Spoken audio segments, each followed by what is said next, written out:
can stand around. Come sit. Oh, it's just sit. I want to put my water next to you. Sit.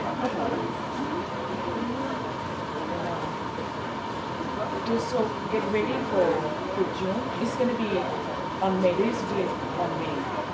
The exam. ATI? Yeah, it's May. Yes, I know.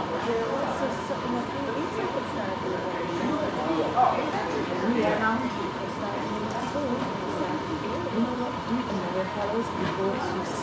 Get the sign.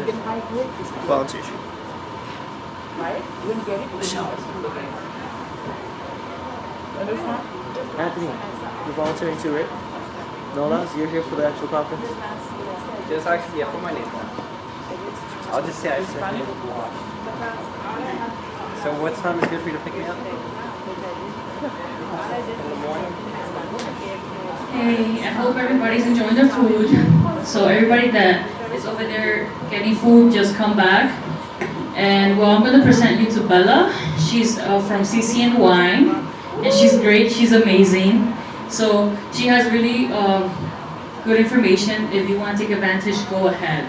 I'm just saying, like really listen and take the opportunity, okay? So I'm going to leave you with Bella. So give her a round of applause. If you can, and now you can scream. All right, thank you guys. I'm glad to be getting you while you're having lunch because I know everyone's probably happy and in a good mood because you're eating food. So my name is Bella, as she said. I'm from CCNY, and I started my own organization called Urban Community Solutions. What we do is we look to be problem solvers for low-income communities. So we're looking to tackle the big issues. That's what we're looking to do. So again, Urban Community Solutions, where leaders collaborate. That's what I like to say because we want everyone to be their own individual leader, right? None of us can do it alone. So we need a lot of leaders to come together and actually make this happen. So taking initiatives to solve the big issues. Well, what are the big issues when we're talking about low-income communities? Well, we have 5 different departments that we look to address because we feel like if we address these 5 areas, we empower people to actually be liberated from the oppression that exists within the system. So we're going to go over those right now. So these are our 5 community support divisions. So we have urban agriculture and sustainability, we have mental health initiative, we have community health and wellness, housing and urban development, educational development, and outreach. So I'm going to explain a little bit about why we chose these things, right? We chose these things because these are the essential things everyone needs to survive and everyone should have and be provided for with. We live in a time of abundance. There's plenty of food, there's plenty of money, there's plenty of housing, but it's not being distributed equally in our communities. So we see that as a problem that's reconcilable if we just take those resources and put them into the right hands. So first off is food, right? Everybody needs to eat. We don't have a lot of basically involvement in where our food comes from. We don't have any involvement in producing our own food sources. So we're completely dependent on the system for our food.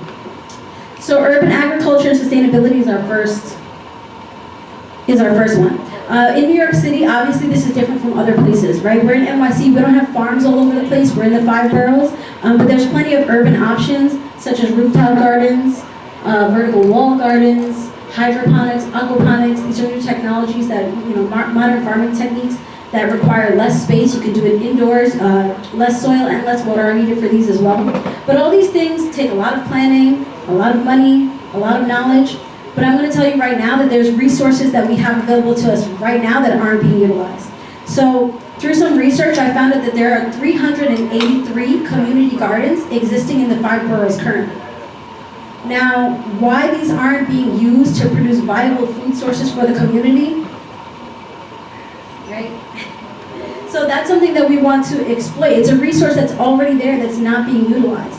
So our first actual objective for urban agriculture is actually just reaching out, just reaching out to these existing community gardens and basically approaching them and saying, hi, we're a new nonprofit organization. We just want to come in and make this a more efficient community garden and actually provide this food to the community through a voucher program. Now, Urban Community Solutions, we don't believe in giving anyone anything. We believe in teaching you. Because if we give it to you, then you're just creating a new dependency on a new system, right? I'm not giving you any independence. I'm now taking you from being dependent on one system to being dependent on another system. So in order to get the free food, they have to come and volunteer in the gardens and actually learn how to do it themselves. So you're giving them that, not only are you giving them the food source, but you're giving them that knowledge of how to produce their own food. So they're walking away twofold. It's 2018. We know a lot of people are not going to like give up their lives and spend all this time doing farming and we feel like, I'm just going to become a farmer. But there's technologies out there nowadays, so we want to also invest in that and teach people how to even utilize that. This is something that I pulled up. It's called the FarmBot. We're looking to invest in these. Basically, it's controlled through an app, and you can learn how to grow your own food with it. So we're going to be investing in those as well. This is our sustainability program. This obviously looks like something that would not happen in New York City, but there's plenty of things happening in New York City like this right now. I don't know if you guys heard, even on the news today, BMCC just put solar panels on their roofs. So there's a lot of green energy programs and things like that, that if we can give these to our communities, they can save basically money on energy sources, right? So mental health initiatives. This one is really important. All people experience different stresses and problems, right? Everyone's gone through, in all different communities you have things like domestic violence, addiction problems, overcrowding, financial problems, everything like that. But all of it is tenfold in communities that are low-income communities, right? You have higher rates of domestic violence, higher rates of addiction, higher rates of incarceration, all these things, and they don't get any kind of therapy for these issues, right? So how often do you hear of people in low-income communities actually going to get any kind of therapy? It's not something that happens. Okay, that's good, awesome. But that's something that we want to bring to the communities more often now. So we want to help alleviate these daily stressors that put pressure on people, that are going by untreated, that are compounding issues. So some of the things that we want to do, first we want to provide holistic and alternative therapy. So our holistic and alternative therapy includes things like guided meditation, art therapy, right? And what's called ecotherapy, which is actually going on like hikes and excursions and being in nature. All these things help people de-stress. And these are not offered to anyone, and the great thing about these is that they cost little to no money. We're also going to have support groups for people who've experienced domestic violence, sexual assault victims, veterans, people who are dealing with PTSD, and therapy sessions for people who have anger management, anxiety, or depression, as well as confidential therapy hotlines for people who are struggling with suicide or addiction. The third program that we have is community health and wellness. So in our communities, we know that there are higher rates of diabetes, stroke, heart attack, all these things because our communities are targeted and also they're not informed. So first thing is nutritional educational outreach. Our nutritional educational outreach program is essentially going to be us going into communities and giving out pamphlets that we've created to educate the people on what they should be putting into their bodies and what they shouldn't. So in these pamphlets is going to be first a chart where they can actually look at their height, age, weight, things like that, and find out what their caloric intake should be for a day to keep in that healthy range of where they should be at. Most people don't even know that, right? They don't know what's a healthy weight for their height. They don't know how many calories they should be intaking to keep that. They're not aware of these things, so that's the first step. The second thing in the booklets is going to be daily nutritional needs. So, how much vitamin A do you need? How much iron do you need? How much of this? How much of that? So they're going to have charts for that as well. And then listings within the booklet of each food and its caloric intake and nutritional value so that they can start coming up with what they should be eating every day. Community fitness boot camps for free. This is done by a lot of nonprofit organizations, groups. It's not something new, but it's something that we love. You don't throw away something that works. So we definitely want to be in the communities and running fitness camps just probably 2 to 3 times a week to get people active and involved and keep them healthy. It's also a great way to reach out to other people in the community because they join it for the fitness, but then they want to know more about the organization. Why are you guys doing this? What is this about? And that's how you really start to get to know people on a personal level and get them involved to make a difference. The last thing in community health is a clean water program. So this is actually, we're going to be teaching people how to make solar stills to distill water. They're very easy to do, you can do it yourself, and they're very cheap to make. And just a reminder, Flint, Michigan still doesn't have clean water, and Puerto Rico is still without water.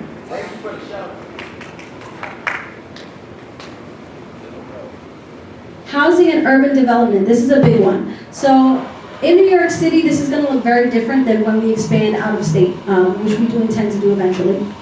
In New York City, because there's not a lot of land for purchase, and because there's a lot of bureaucratic red tape around doing those kind of things, we'll be more focusing on affordable housing policy. And then outside of New York City, it'll be more collaborative community home building. So collaborative community home building is basically what Habitat for Humanity does. You guys are familiar with Habitat for Humanity? Yeah? Okay, cool. So what they do is they work based off of volunteers. You usually have like a project leader for the build site and maybe one person for each floor teaching the volunteers how to do what they do, and then the volunteers come and do it. The difference between what we want to do and Habitat for Humanity is Habitat for Humanity still charges a good amount of money for their houses, actually, contrary to popular belief. These houses are not by any means free or by any means dirt cheap. In New York, they go for around $300,000, and I don't know about you guys, but I don't think $300,000 is cheap. So that's what they go for approximately through Habitat for Humanity. Through our program, what we want to do is actually the first building, everyone who wants to be in the housing program will have to come and volunteer a certain amount of hours building that home. And that first building would go to the organization. All those people who helped build that home will then get help building their homes. And all they will be paying for is the land and the materials. That's it. So that's incredible. You're not going to get it cheaper than that, I promise you. There is no organization who is going to do this for you without making a profit. But we are willing to do that as long as you guys are willing to put in the work. That's what we offer people. So the first building is basically, that's their way in. They work their way in by putting that work and building the first building for us. And then after that, we go along the list and start building for one another. The beautiful thing about that, guys, is you have to think about how powerful that is to give to somebody. You've just made them a homeowner with no mortgage over their head. That in itself is incredible. Right? So this is really what this organization is about. We don't want band-aid solutions. We want to empower people to live, a better life, a better quality of life.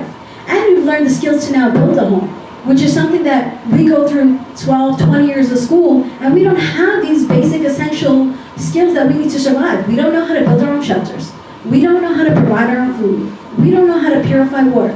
Basic things that everyone should need that everyone needs to survive and should know how to do, they don't teach us.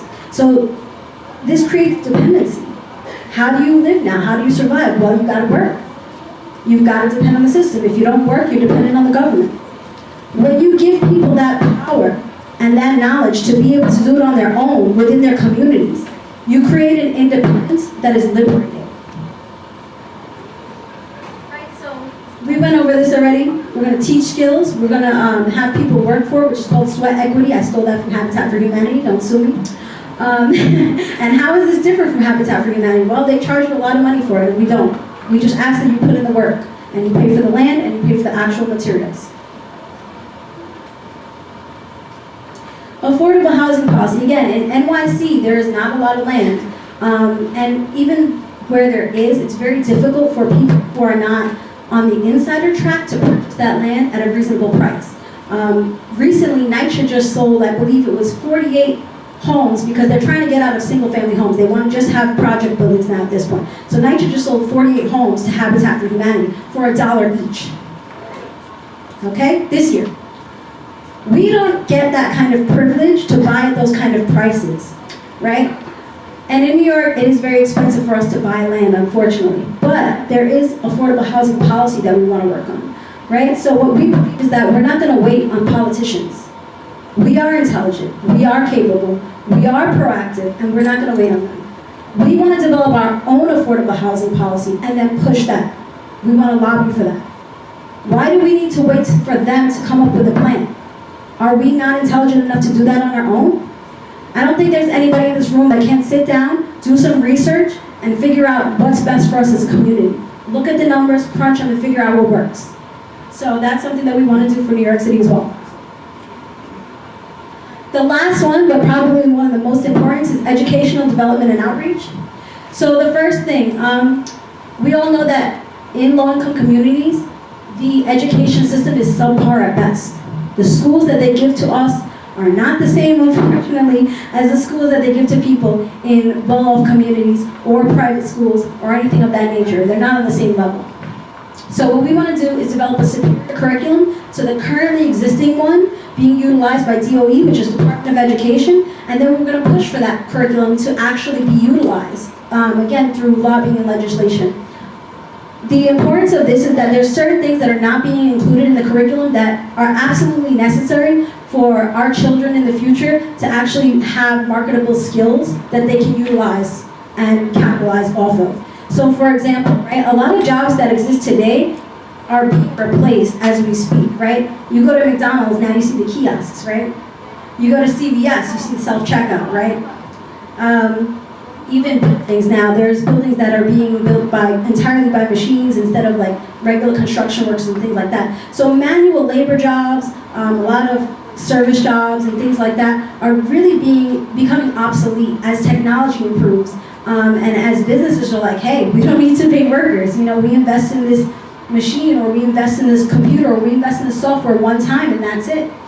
So those jobs are becoming obsolete. But the jobs that are not going to be obsolete are the people who are creating those computer programs, right? The software programs.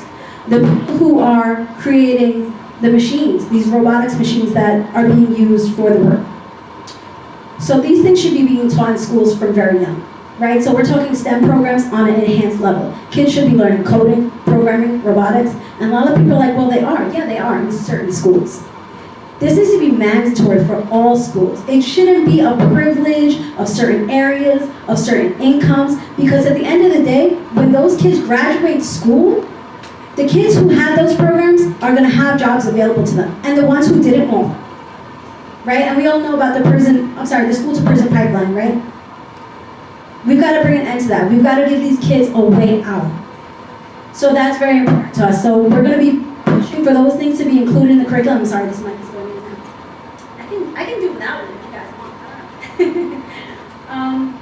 But yeah, so that's something that we definitely want to push for. Also, we all know that our histories aren't taught in the school system. So Black history, Latino history, coming from Africa, coming from Latin America, but also even the Caribbean, because the Caribbean has developed its own history as well, right? You've got Black and Latino in the Caribbean. And originally, yes, they came from Africa and Latin American countries, but they have their whole entire own history, own culture, right, that's been cultivated. And these are things that we should be able to know about, so we have a sense of pride, a sense of identity, and a knowledge of what has been done to us, what has been achieved by us. You know, what were our victories, what were our setbacks, so that we can learn from that, and for the future we can do better for our lives. And that goes into a community educational outreach as well. So we definitely want to reach out to the youth and let them know about these things, teach them about their histories, teach them about political strife, not only in those cultures, but actually right here in New York, right here in America, right? A lot of social movements, we want to teach them about movements that, you know, they probably know about, but they don't know about in detail. The Black Panthers, the Young Lords, you know, things that were done, and basically what things that they did that worked for them, or what things that they did that got them dismantled, essentially, right? Because going forward, you have to learn from your failures as well as your victories. You can't just learn from one or the other. So we have to teach this to our youth. So that's the community educational outreach. Oh, I kept talking over. This isn't the coding and programming. We went through that, robotics. Oh, trade skills. So this is something else we want to include in the curriculum, right? Not everybody wants to be a programmer, a coder, a robotics engineer.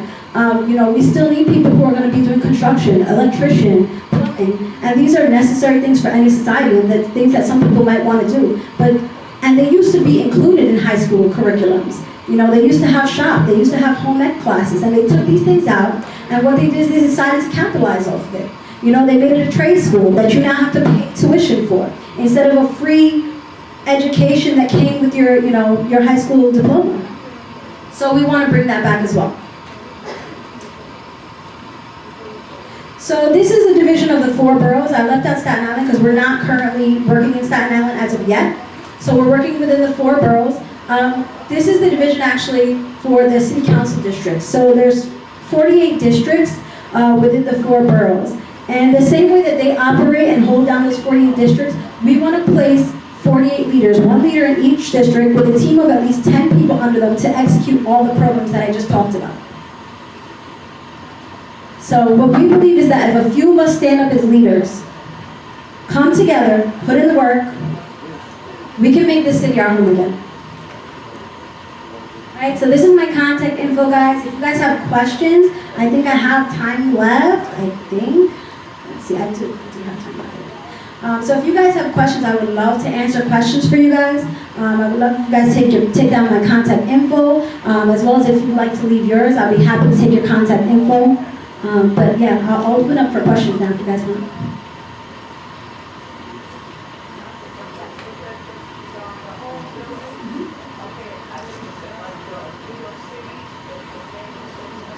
Yeah. So that's what we're looking to do. We're looking to expand out of state. We have not expanded out of state yet, but we are looking to do that. The first 2 places we're looking at are based on the pricing of the land, and as well as a couple of other factors. So we're looking right now in South Carolina just because the land is very cheap there. It's also a great climate for growing. It's also pretty friendly laws like for homesteading and doing your own, your own sustainability energy sources. So because they allow for all of that, and because the price is really low over there, we're looking into over there. We're also looking into Puerto Rico because we know that Puerto Rico, after the flood, is very, very cheap. And what's going to happen is a lot of wealthy investors are going to go in there, snatch it up. It's no longer going to be for the people whose homes it was. You understand? And they're going to gentrify and kick out the people basically who are there. So we want to have a foothold in there as well as soon as possible. So those are the 2 places we're looking for. We're looking at right now for that reason. And they are both very affordable, which is a good thing for us. But not as of yet, soon.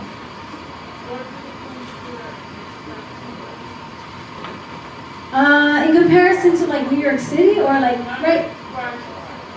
Inexpensive, I'm talking about $8 grand for an acre.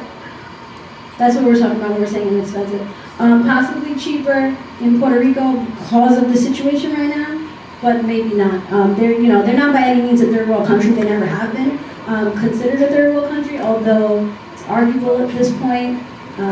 I mean, I could go into that, but I don't want to go too deep into that unless people want to know, because there's a lot of details I can give you about that. Oh, I'm sorry. Let me finish. Again, not as of yet, but I'm not opposed to it. So if that's something that people are interested in, we can definitely work with them.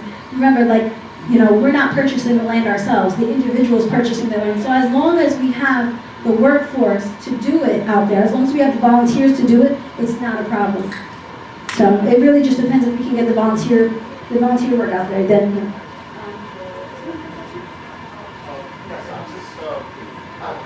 Yeah, sure. Okay, so this union organization, is this to get leaders to be employed or is it just volunteer? So right now, until we can get a grant, it's volunteer. Until we can get a grant. We are working on grant writing and proposal writing. If we can get funded, we 100% want to be our people because it's an extensive program. It's a lot of work. Absolutely, it's a lot of work. And it's a lot of wonderful work. It's something that is an amazing thing for people. You really can liberate people from the system by empowering them with these things. And I think that a lot of people would be more than willing to put their all into it and put 40 hours and put even more of their time into it, as long as they can live off of what we're giving them. So I think if we can give them a livable wage, we'll have some of the most dedicated people I've ever met. Because the actual organization is very That's just Thank you. another thing, next question. You asked my time. Oh, are you sure?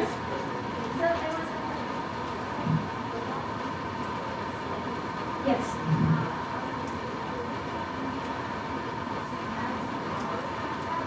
No, absolutely not. So, what we were showing there, the coding and the STEM, what the most important thing is for us to come up with a curriculum of what coding classes, programming classes, STEM classes, and things like that we want offered to our children in public schools. That's what that is. So as long as you can basically do the research, which anybody can do research, get on a computer and do the research, right? That's all it really entails. If you're asking about us offering those programs to the community, is that what you're talking about? So we don't have that existing currently. That's really for us to push for it to be put into the curriculum.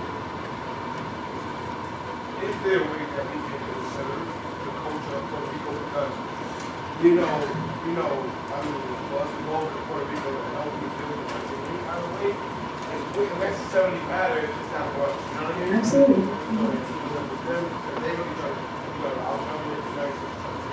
Absolutely.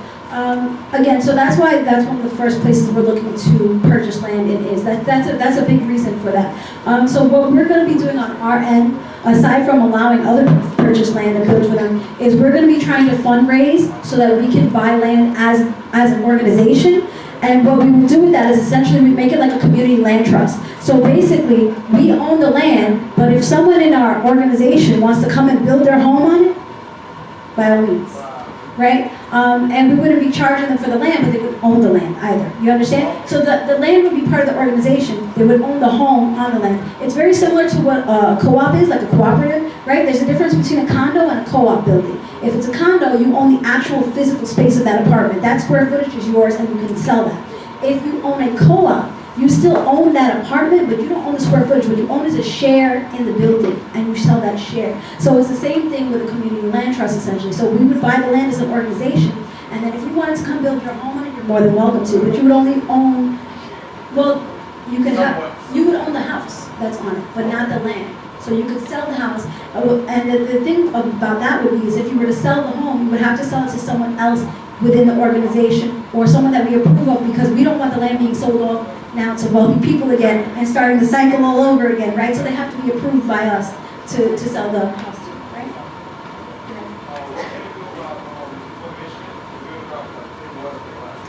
So you can, yes. Absolutely. So you did come in late, but I went over it a little bit. So one of the things that we're looking to do, which is in our community health division, is teach people how to build, basically do-it-yourself solar-powered water stills, which purifies the water. They're actually really cheap and easy to make. I don't know why the government well, I do know why. We know why the government hasn't told us to do this, right? I don't have to go over that? Okay, cool. Right, so it's such a simple solution that it's mind-boggling that these solutions aren't offered to us, that they aren't offered to Puerto Rico, that they aren't offered to Flint, Michigan, because they're really cheap and they're really simple to make, and they're solar-powered, so it costs zero energy on top of that. But I can actually send you, if you like, the instructions on how to build them. So if anyone's interested in that as well, I can send you the instructions on how to build those and the materials that you would need for that. Again, it's easy and affordable.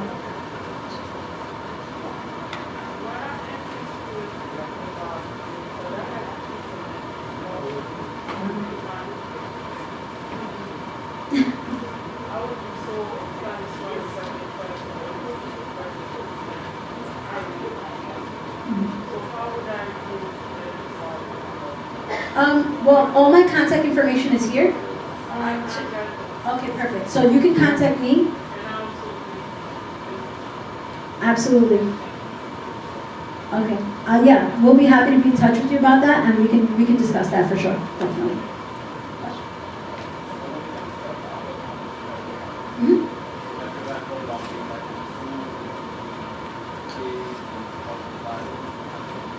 Definitely. So that's something that we have to reach out and see how friendly the schools are to accepting that.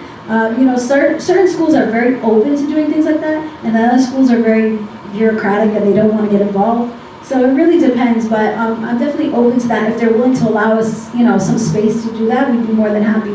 I'll be honest, as far as the agriculture, the urban agriculture, what we're focusing on first is the currently existing community gardens because they're there, right? It's the easiest route in. It's accessible. It's something that we can do right away, right now, with zero startup money. Like, you're literally just buying the seeds and then putting in the work, right? So it doesn't get any easier than that. So we are focusing on that first, and after we've done that, we're going to expand our efforts further. But yeah. That's definitely something we'll look into.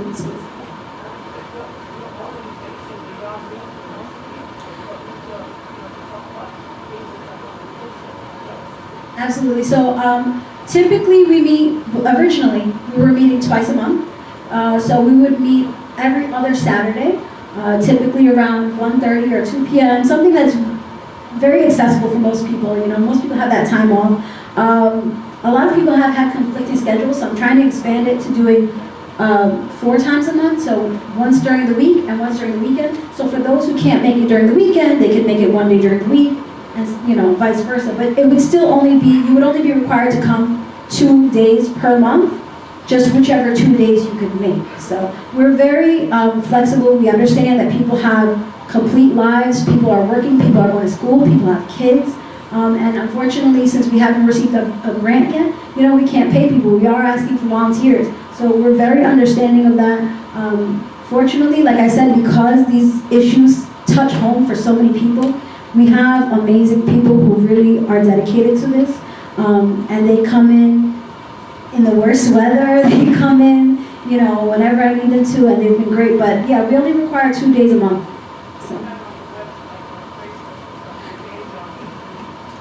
So typically what we had before was a group chat that was private and closed. A lot of community organizations like this get a lot of opposition very early on. And we didn't want that. So we were keeping it very closed off. But now that we've established ourselves a little bit more, we put up a Facebook page, and probably going forward we'll be putting the meeting dates on there, yes. How new? Brand new. Okay, so that's brand new. Brand new. Okay, because of right now, everybody's looking for people to support. Absolutely, yeah. Okay, I'm very interested. In your organization. I think, like I said, like I stated earlier, I think this program is essential. It's necessary. So, whenever I can check this out, Thank you, I appreciate that. Yeah, we, just to expand on what you asked, yeah, we are brand new. I literally started this probably a month and a half ago. Literally, yes. I'm very involved in, what's going on in the community, and I look at the problems and I try to find a way outside of politics, because let's be honest, has that been working, guys? Do they care about us? They don't care. It's not up to the politicians, it's up to us. If we want the change, we have to make the change. That's it, plain and simple, okay? The politicians, what they care about the constituents who line their pockets. They don't care about the constituents who vote for them but don't have $1 million to hand their way. That is the reality. So as I sat back and looked at it and realized that we're not going to get justice from the system that exists, I said, well, what can I do to give people enough autonomy that they're no longer dependent on the system? Absolutely. And so, yes, we might live within the system, but we don't need to depend on it. And that's the difference. And when you don't depend on something, that's when you have freedom. Because let me tell you, as long as you're dependent on something, you will never be free from it. Because you depend on it to survive. And we cannot continue to be dependent on people who are oppressing us, right? So that's the main thing. So we are brand new, again, a month and a half. I sat down and tried to figure out the best way to empower people so that they would no longer be dependent on the system. We have approximately 30 people in the organization as of right now. Again, we're looking for 48 leaders, as well as at least 10 people under each team. So we're talking about a minimum of 500 people, and then further as it expands, obviously. But yeah, so we're brand new. Anything else?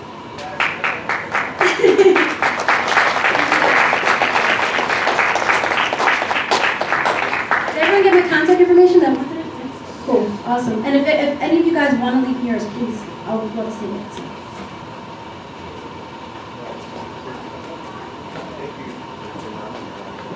Well, I hope everybody enjoyed the information that Bella gave you. Did you?